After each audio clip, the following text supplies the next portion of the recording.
Hey, hey, hey, it's Lizzy Jane.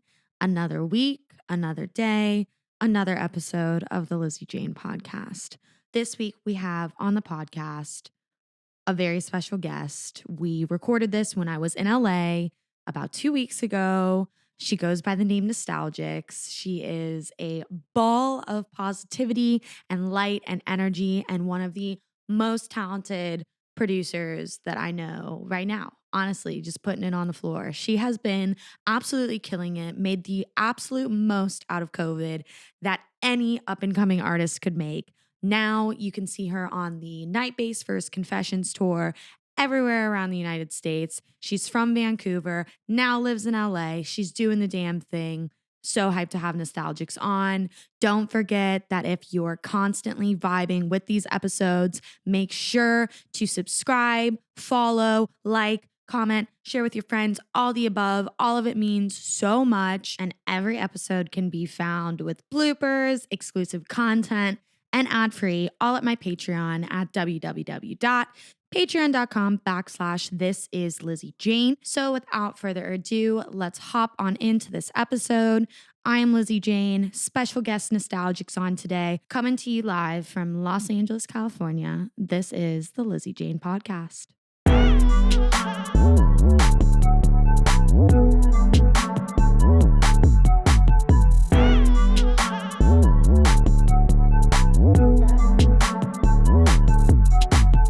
The show today was brought to you by VitaPLUR E-Boost Gum. With no pill to take or powders to mix, VitaPLUR E-Boost Gum is a first-of-its-kind energy rave supplement that provides magnesium, electrolytes, and antioxidants while you chew.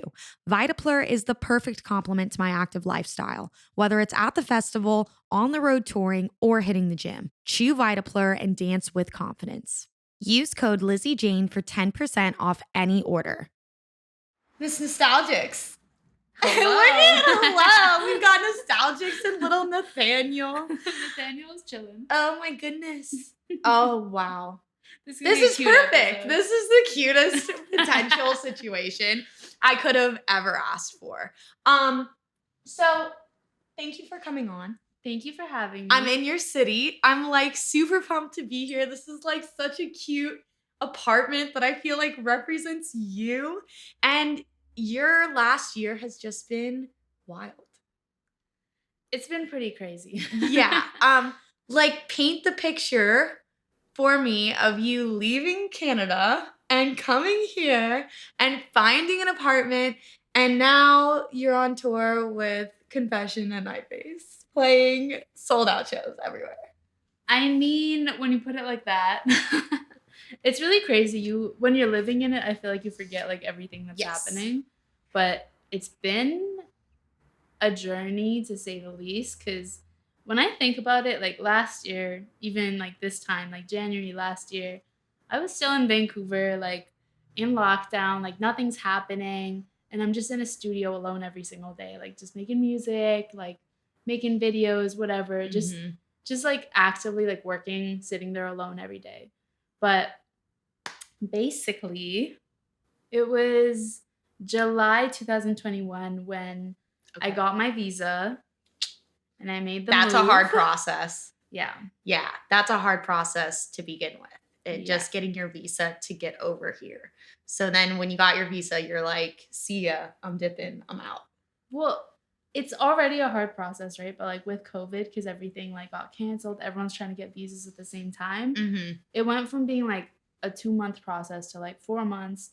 And then it got to the point where like I had to miss 2 of my shows. I missed like the Red Rocks show and then my first Arizona show. I remember that was Deadbeats, right? I know, yeah. Oh man. See, at the time it really hurt because it was like my first like shows in the US. Yeah. I was like so excited. But you know, I missed those because the visa didn't come in time. And I'm like, I'm not just gonna come to the States and play without a visa. No way. That can get you in huge trouble. I'm like, well. It's not worth it. There's no way. I will never do that. But then it got to the point where it's like, okay, well, the visa might not come for hard summer. And I'm just like, I cannot do that. I'm just like, take my money. I'm paying any extra fees there is just to make sure I get this visa. And I got the visa a week before hard summer. Oh my God. Meant to be. Meant to be. Meant to be. Meant to be. Meant to be.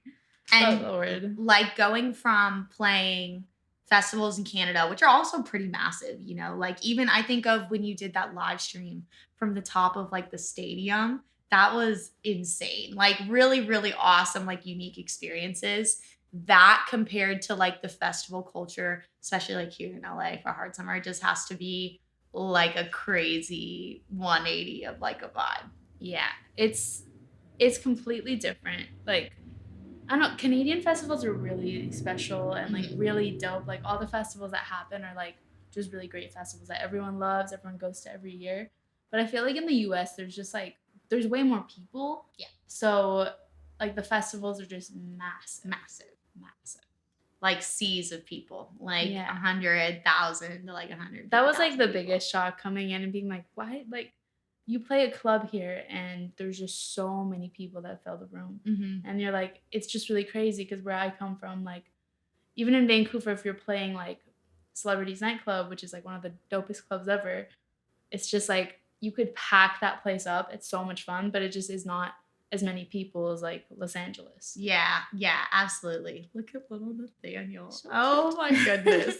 Perfect addition. But yeah, it's just it's why everybody from the UK and Europe and any other place just wants to come here and be part of like the festival culture and be part of like the touring circuit. And that's what they work for. It's just when you guys are fighting against your visas, um, it's a lot more of a process than just like starting out here as a local, kind of building your way up, releasing music. You know, you guys have to have a demand for you almost, or a team set in place in order to get your visa just to come over here to play shows when you're still paying fees. Yeah.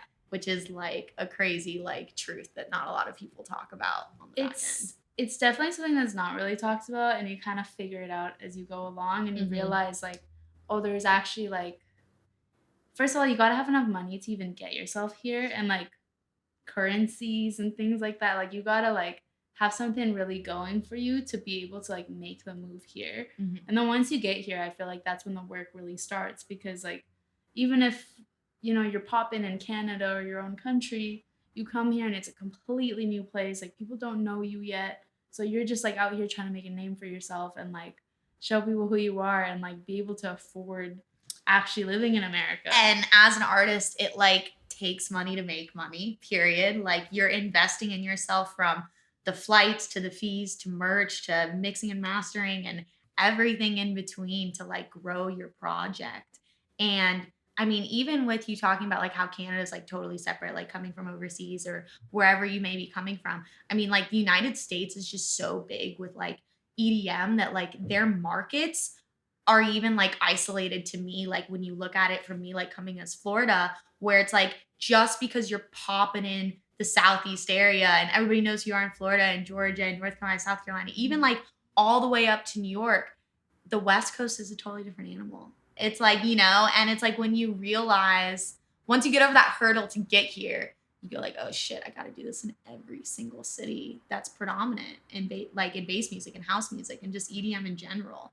And to get those slots on those festivals that you want, you got to have ticket history at those clubs. And it's just like a crazy journey, but you have to have what you said, something going for you, like passion, financial backing, whatever it may be, you know, like hats off to people who like still work the 2 jobs, still work the 1 jobs, because it's not cheap to pursue this as a career. No, it's really not. And it's hard because like when you do something like this, you want to go all in, but like you also need to be able to like afford living and be able to afford this. And like the thing with being an artist and having a project, you don't make money for like the first like a business years. Like you just don't. And like you invest a lot of money. Like for me, up until COVID, I was working 2 different jobs. Okay. What were you doing? I was working as a bartender. Awesome. And then I also worked as a DJ in a hockey arena. Oh, which is fire. pretty cool. It wasn't a bad job. I can literally see you doing that too. Just like rocking on the like ice rink. Like, let's go. It was pretty sick. I'm not going to lie. But basically after COVID, like there was nothing. And I'm like, okay, I'm just going to like go at this full time. Yeah. And like give myself my best shot. Like whatever I have, I'm just going to make it work. And And I feel like everything happens for a reason. Like I do, like I'm not like huge into like spiritual shit, but I do feel like, but like I do feel like everything does happen for a reason. And like the first time that I came across you was very beginning of COVID. I started seeing on Twitter and I was like, oh, like who the fuck is this? And then you had some like releases on Deadbeats, and then Whipped Cream Caroline like started like sharing your stuff. And I like look up to her a lot. And I was like, okay.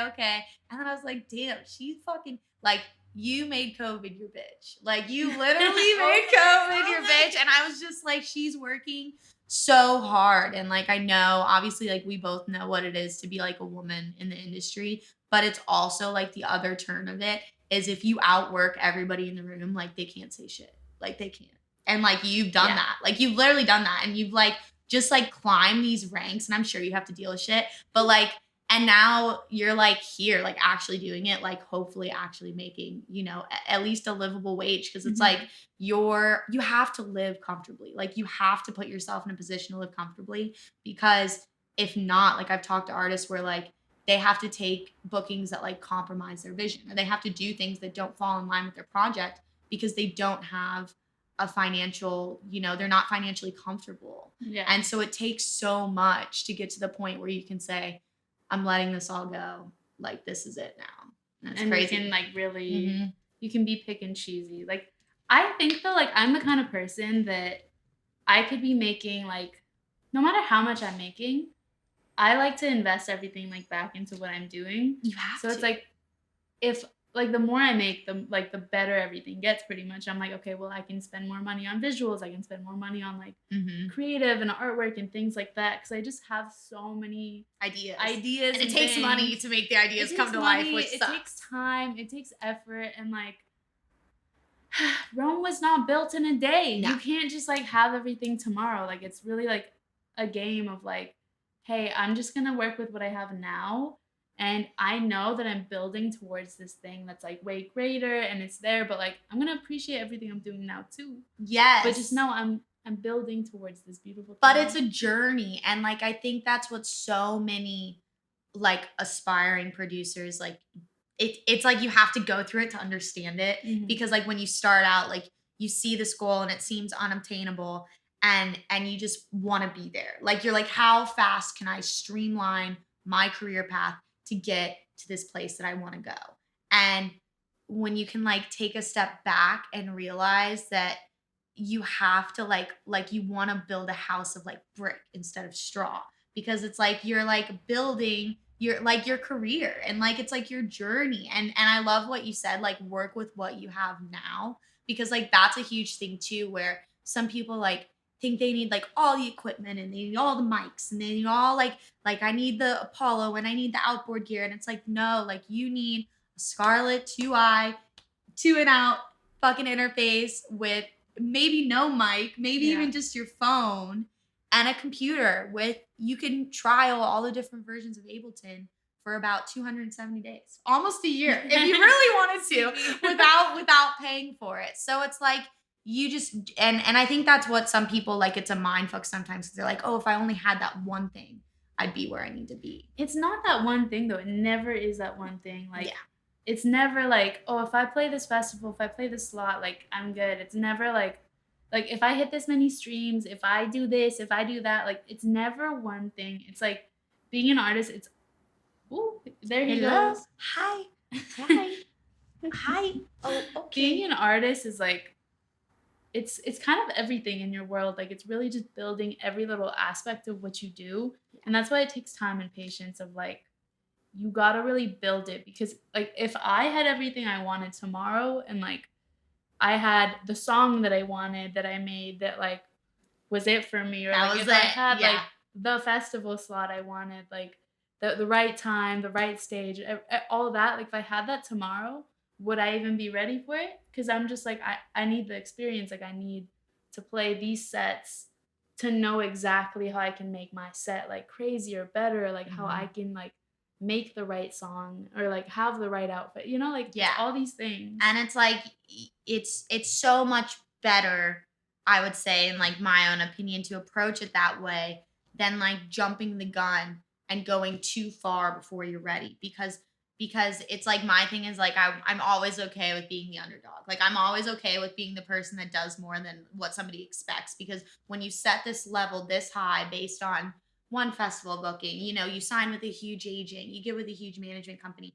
and you're not ready, like you can't go back. And it's like you want to be ready when that opportunity presents itself, and it's okay to take a step back and just say, hey, like this is amazing, but this isn't right for me. And like there's such a power in saying like no to collabs, no to bookings, no to like propositions. Cause it's like from an artist perspective too, especially because like we're around the same age, we're both girls, like everybody wants to sell you the dream. You're sitting here in LA living the fucking dream. Like everybody wants to tell you what you want to hear. And it's like you have to know yourself and know your vision enough to like be able to identify when those team members or those other artists fall in line with your vision, you know? But also don't put yourself in a box and don't say this is the only thing that I'm making and this is the only festival that I'm going to play and this is the only tour I'm going to be part like open-minded. Yes. And like the thing though is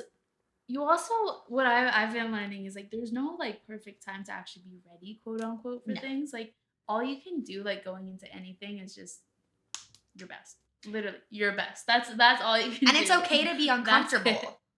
You know, like it's okay to be uncomfortable and be like, holy shit, like because that's when you grow. So it's like this middle line of throwing yourself to the wolves and also being like, okay, I know I can do this. And I know I can do this to the best of my abilities, and learning from your mistakes and getting better next time. Because I would like to say, you know, what you said, like no one festival set is going to make your career. No one song for most people is going to make your career, you know, most people, there's like a 0.2%. And like, that's awesome when it happens that way. It's just, again, it's a journey, and like to build all the way up and like build like this like empire underneath your project with the full team and the full production, and you're walking into a festival set with, you know, a crew of 20 ready to run your set. Like that's the dream, you know. That is actually that's the dream. Like to like roll into like something you built with like the people that you built it with, and like really get to go and enjoy it, you know? Because it's like you and I, like it's like one day I'm sure we both want our own fucking stage. Like you want like more live performers. Like you want like all of these things that kind of couple underneath your journey, and you just have to be ready to like take it in. And there's going to be so many things that happen that you don't plan for either. You know, you're like, oh shit, this is a hurdle. Like COVID was a hurdle for everybody. Oh my God, there's so many hurdles. Yeah, there's there's so many. And when you were in COVID, like what was your daily routine like? Like, was it literally just like... I had a routine. Like, I had a really good routine, actually. Most producers I talk to are like, I like fuck around with it, and then like I find my routine, and like I find like this is when I'm most productive. This is when I'm best to do this. And like when you sit down to do your routine, are you like separating things like, oh, this is like a sound design day. Oh, this is like a vocal day. Or are you just like, I'm creating by? No, I'm more of like, I like to sit down and like make music. Like for me, I have so many ideas that like if I just sit down and like get like vocals down, or like I get like a synth down or something, like the idea will naturally just come to me. So like I made this routine during COVID that it was really good. It was really freaking good. Yeah. I'm like my sleep schedule right now is so just like, I get when you're touring, you're not sleeping, catching flights, because you're flying to these, right? Yeah. So now like I try to do that whenever I can, but basically I would wake up every morning, 7 a.m. or 8 a.m. And for the first 3 hours of my day, would not touch my phone. So I would just like wake up, make myself like the dopest cup of coffee. I'm just that excited about the best cup of coffee. The best cup of coffee you've ever seen in your entire life. Then I would sit there with like a little like journal, and I just write like things that I'm grateful for and like little manifestations and like say them out loud. Yeah. And then I would bring out my laptop, Wi-Fi turned off. Like I would not leave that shit on. And then just like work on music. Like if I was working on a song, or like if I was starting something new, I would just like start there. Yes. And I would do that for like probably until noon. Okay. Before I go and like actually touch my phone and see like what's happening on social media. God bless you, dude. Like that shit is nice. Yeah, that's something that everybody should try and implement. It's hard. It really makes a difference It though, does. because I know, like, even now myself, like, if I spend my morning, like, if I wake up and the first thing I do is like go on my phone for whatever reason, like, you just get so sucked into it, and I feel like you start your day off with like all these thoughts. Like, you might be like, oh shit, I have so much to do, or like, and it gets overwhelming, and half of those things like don't even matter. Mhm. And it's They like don't. your They mentality is already like preconceived. Like you're going into your day with like anxiety from social media. Yeah. And you're like, fuck. There and you like go. depending on what you see, it's gonna affect your mood. And like when you wake up, you have a completely like fresh slate. It's like a fresh day. Like you're rested, you're healed, you're good, Mhm. and like you can use that like energy to just like feel good and like fuel yourself for the day. Or like if you get on your phone, you're just like kind of reacting to whatever's happening in front of you, or you might get sucked in and then just kind of waste your morning. And like I just know myself now, and I'm like, when I do that, like I'm just not in the best headspace. I feel like I'm just like more anxious, or like I'm thinking too much. Where like if I just enjoy like start my day, like even if I'm like, oh, I don't really want to like think about like gratitude right now, I'm like, I'm gonna do it. Yes. I'm gonna do it. And it only takes like, it's like 21 days to make a habit. Because I know doing, and you're like into fitness too. Like fitness is like, it's so good for you. Like if you're a producer and you're sitting all day, every day in front of your computer, it's like to be able to get up and get out and go like be active. She's like, that's like, She's right. yeah, she's like, it's like, it is so mind clearing for me. Even if it's just like a run with my dog. Like I don't need to be weight training. I don't need to be doing like some crazy shit, but like to get up and go. Cause it's like not only do your ears get tired, but you do get sucked in. Like once you kind of unplug from like the DAW and you have all these other things going on, it's so easy to just be like in your own bubble. Yeah. And like it's like life can go by sometimes too, and you like don't appreciate where you're at. Like I hate when I just did like 18 dates of a tour with Peekaboo, and like that was super Wait, fucking on a bus? amazing. No, not on Okay, a bus, I was not on a like, bus. oh, No, girl. but like I was flying to all these new places, and like don't get me wrong, like Urbana, Illinois probably isn't the most exciting, but like I like to try and like see some things with where I'm at. And sometimes with touring, like you're like tired and like you have to catch up all the flights. And like, time. you know, like obviously the set is like your job, you know, like it is your work. So it's like that's your priority. But we're given these opportunities when we're able to go places, and it's like to take advantage of them is like important. And I was talking to a VJ the other day, and she was just like, you know, you have this huge list of things that you want to do as like an artist or as whatever, a creator, and like you cross them off, but like you don't realize, like you don't take a step back to like appreciate them. Like as you're crossing them off, you're just thinking about the next thing. You're just thinking about the next thing. So hard. And you're like, oh my God, like I've worked for this for I don't know how many years, but I'm concerned about that next thing. And it's like finding that middle line of like stepping back and saying, being able to appreciate like what's actually right there in front of you. Yes. It's really hard though when you are like when you're touring, because for me, like before I even got into music, like I was big into traveling and just like going backpacking places and going and just like seeing everything. Canada's beautiful. So it's like, yeah, 100%. And it's hard though when you are touring, because like obviously you got so much on your plate already. Like if it's not just the tour, like you might have a remix or like deadlines for music, things like that. You might have a release, like, and you're also flying, like you gotta get rest. Yes. And like this last week, I learned the hard way. Tell me. I learned the hard way. During the week, you know, I got hit up to do some studio sessions, and I was just like, I really want to do these sessions. I really want to work with these people. So I was like, I'm going to make it work. I know I want to work on a set. I want to like work on all these different things. But I was like, you know what? I can fit a couple of studio sessions in. And I do the sessions, and I'm like, I really want to get these songs done. Like, I don't want to just like let this sit for a week. I want to send these songs off like right away. So me being me, I'm up till like 6 a.m. working on the songs, like 2 nights in a row. So I like sleep maybe 3 hours. And I did that for like 4 nights of the week before I start like before I go on road for the tour. Yeah.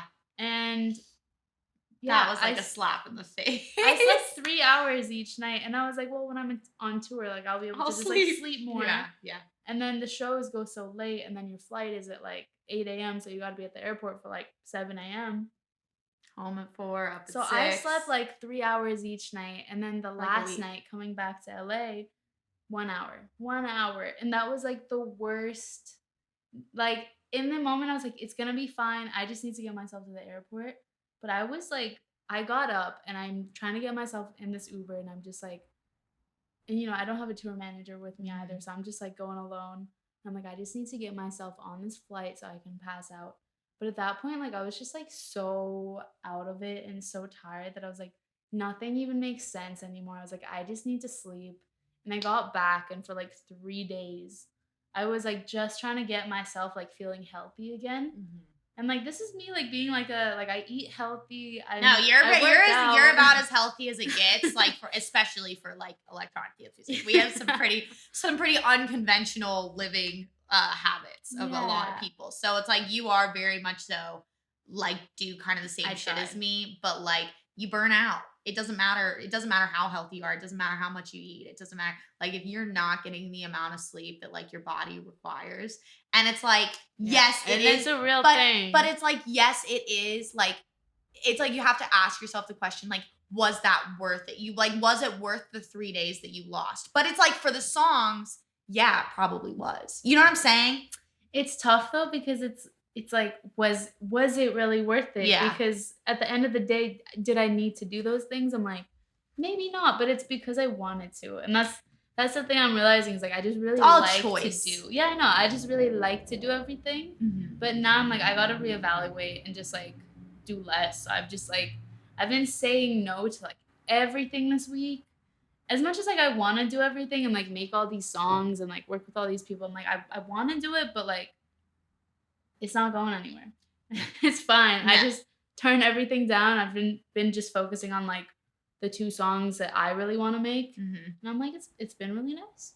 It's been really nice. Yes. I've been sleeping, so. Yeah. And it's like being creative does have to do with your mentality and like how clear your mind is and like where your intentions are, because it is you being creative. And it's like, there are such things as writer's block. There are such things as like, I've gotten to sit down before and I'm either working on a deadline or working on whatever, and your head just goes, oh my God, I have so many things to do. I have this to do. I have that to do. I have this to do. And it's like so congested that you can't like work professionally or like write as good as you like know you can write. Yeah. And so like but like our job, like we're the boss. So it's like, it is also, it is choice too. Hey, I'm doing what I need to do and makes me happy. But you also are conscientious of the things that you know are like essential for pushing your career forward.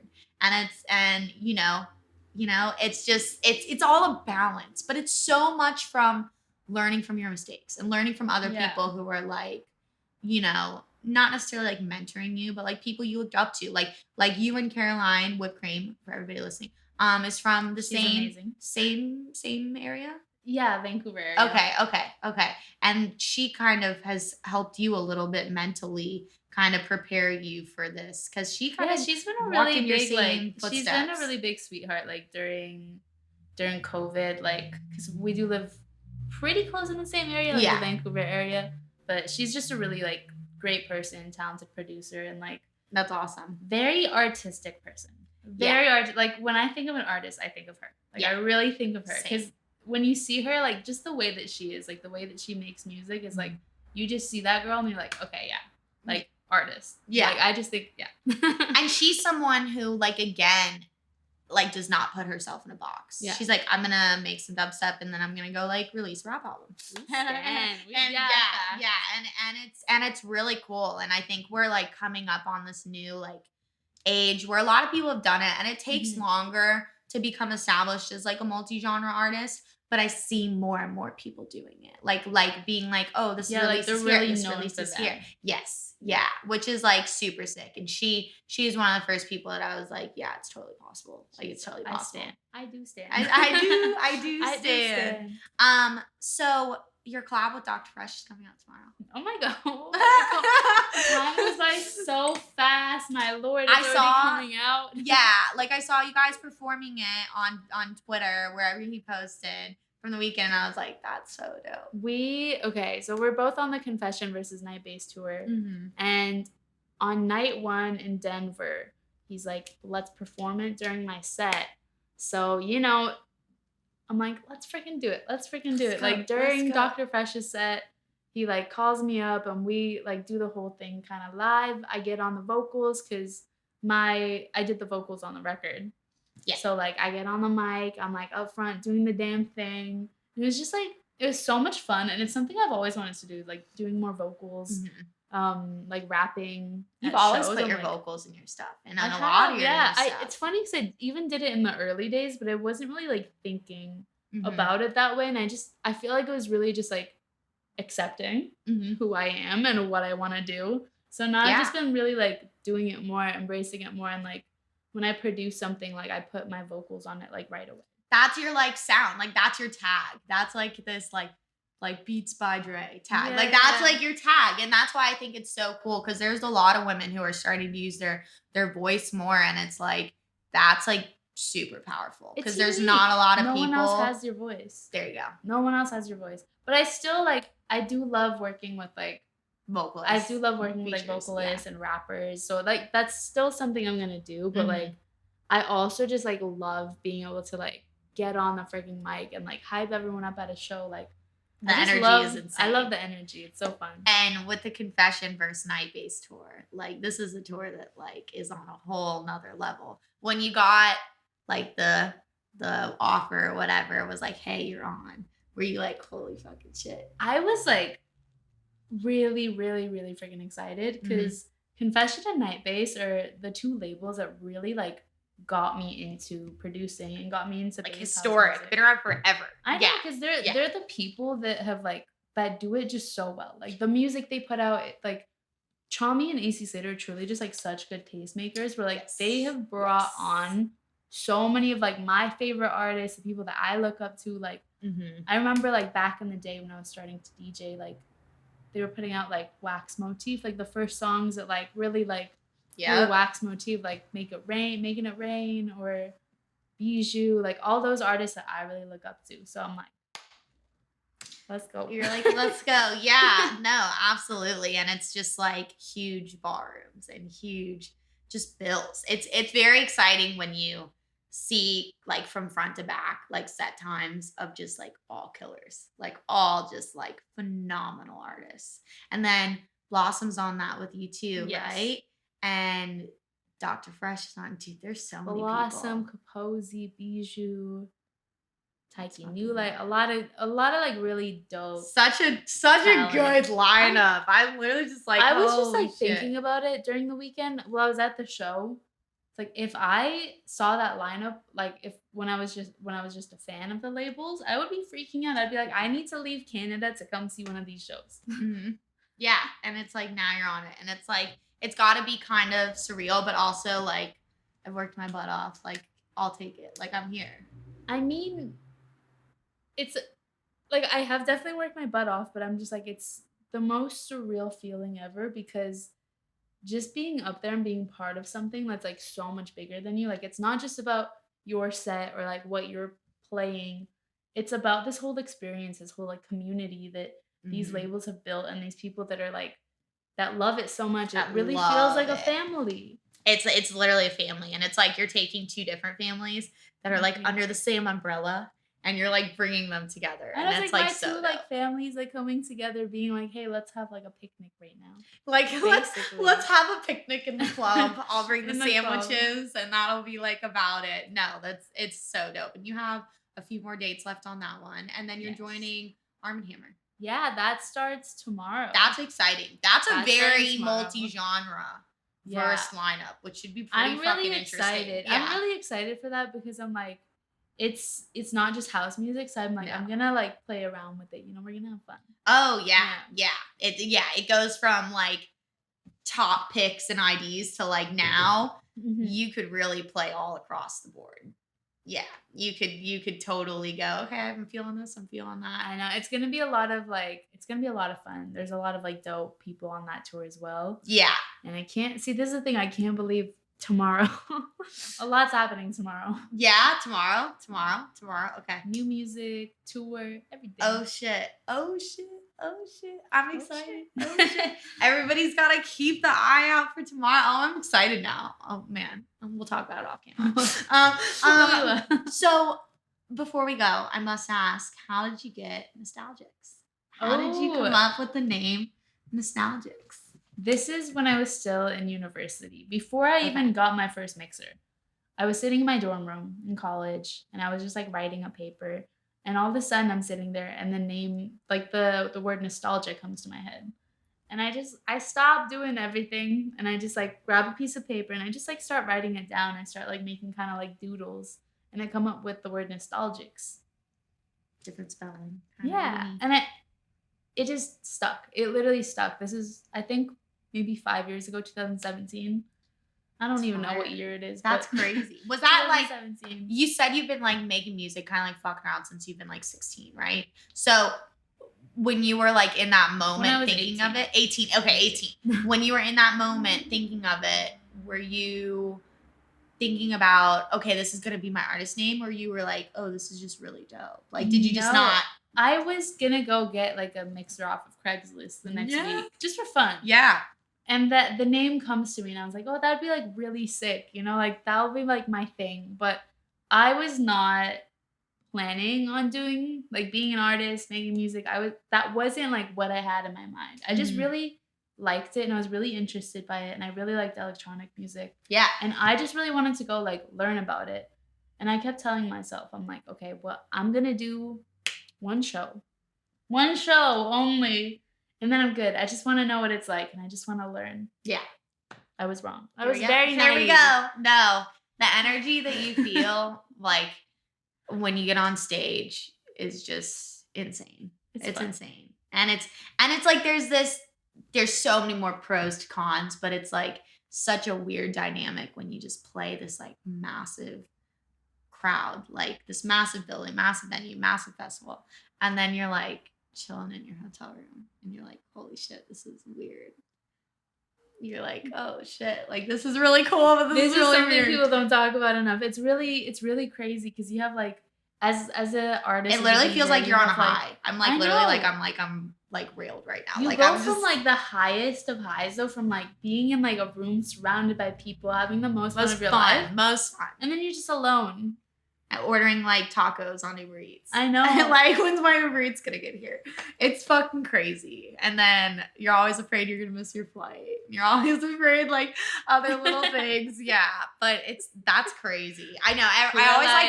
I always like to ask that because everybody has like, some people are just like, yeah, like it's dope. And then other people have like this huge drawn out story. And mine was very much so like yours. Like, okay, like this is cool. Like middle name, here we go. What is your story? So my story, my first name's Elizabeth. Mm-hmm. So I was like, okay, everybody calls me Lizzy, like Lizzy, definitely gonna keep that. I like obviously started in bass music, but I wanted a name that wasn't like, wow, that's scary. Like, wow, that's like, that's gonna like Excision, wow, that's scary. like Megalodon, like Virtual Riot. Like, I'm like, okay, I don't want to like take people and like be like, oh, this is gonna be like some fucking crazy mosh pits at my set. Like, I wanted it to be like more of like an across the board name. And then Jane was something that kind of like Mary Jane, kind of like Lizzy Jane, kind of very easy off the tongue. I was like, all right, does anybody have that? And I looked up, like, nah. I was like, this is kind of cool. Like, that's you? And then, like, especially now, like, I love talking, but, like, I'm kind of still a little bit of an introvert. Like, I like being at home. I like being homebody. I never thought I would have a podcast. And it's like, I want to keep building concepts underneath this name, as well as, like, my EP coming out in March is, like, very not heavy bass music, not everyone house. Be ready for the EP. Yeah, but it's gonna be fire. And I was just like, this is something very much so kind of like Alice in Wonderland, kind of like, hey, I can do like a lot of things with this name. So I was like, all right, cool. It's like nobody's got it. I'll take it. I was like, I'll take it. I think it's fire, and I love what you're doing with the podcast and everything. Appreciate it. It falls under the umbrella. It's like this little like the world and of Lizzy Jane. And I just exactly. My beautiful, lovely world that's ever growing, ever twisting and turning. But it's like I just wanted people to be able to hear from artists like transparently. And it's like it is kind of like an interview, but it's like it's different than if you were to sit down with like your EDM. You know what I'm saying? Like it's different, and like the majority of people who listen like are fans of yours, fans of the artist, so like they want to know about you. And then I also have so many people who want to do this. There's mwah, kisses to the fans, kisses to the Jix fans. So much love. I love the energy, and that's why I was like, I'm out here. I got to do it with you. And thanks for having me on the show. Yeah, it's just now people can give a little bit of an insight to your life. And we're doing the damn now thing. I'm fucking excited for tomorrow. Off-camera talks. Everyone, you just had a new song come out on the Night Bass Verse Confession compilation. I did. Snitches. Yes, and you put out a dope fucking video for that too. That was sick. I was like, all right, I fucked Thank with you. this. We filmed that with a little like old VHS camera. I literally was watching that and I was like, this film. looks old. That's so dope. I know. I was on a mission for like a month. I was like looking for the right camera with like the tapes because I'm like, I want this to be filmed exactly like this. Yeah, and no, we did it. and you did it, and it looks like this vintage, like killer grunge kind of vibe. And then new track dropping with your feature on Dr. Fresh's single tomorrow, which is exciting too. Where is that independent? Is that dropping on a label? That's on House Call Records. Okay, great, awesome, fire. Be ready, y'all. And more announcements, dude. You're fucking killing it. You're ready. You're ready. The world is not ready for Nostalgix. We're doing a lot this year. There's just a lot I'm excited about, and like, just really exciting things coming. Things I've like really put all of my time and effort into, and like that's amazing. That's what I'm gonna continue to do. It's what you work for the years before this moment for. It's crazy because everything, like I feel like everything in my life leading up to now has just been to prepare me for what's coming. Yes. And the stuff you do now will unlock a new level that you never thought was obtainable. And you go, okay, well, this was preparing me for this. But life. That's life. Oh my goodness. Oh my goodness. I wish maybe this is in the view. How cute. So Nostalgix adopted a kitty. Named him Nathaniel. He's a little foster kitty. So cute. I can't. Okay. Thank you so much for coming on today. I'm going to put all your links below, all your announcements below. Hug. Keep on killing the world. Hug. I love you. Thank you so much for coming on. All right, guys. Peace out. Mwah. Bye. Bye.